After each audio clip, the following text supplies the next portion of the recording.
nke a dị ebe a bụ skull okpokoro isi ịnyịnya dịka esi wee kọwa ịnyịnya na-enekwa isi okpokoro isi na-enekwa ọdụ ịnyịnya then dịka ha si wee kọwa na ndị Enugu steeti na-abụ ha gbuo ịnyịnya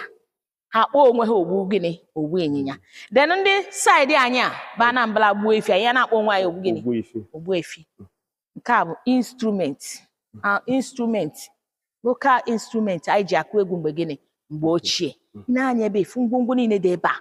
ha ncha niile na-eme exist except this one kedu ihe a kpọrọ ya ụba akwara ihe nọchiziri anya nke a bụ gịnị jita yes mana ife niile ndị a ụyọ ọkpọkọrọ ogene ekpiri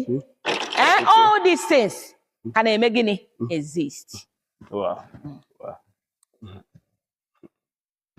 ihe kakwa nkụ Igbo bụ Igbo na-esonye si n'ike then nke anụnwa dị ebe a ngwu ọgịrịga ceremonial metal staff ọ ife anyị na-akpụ ya nke ndị na-eji nka ọsịnọ ndị chiri echichi ndị chiri ọzọ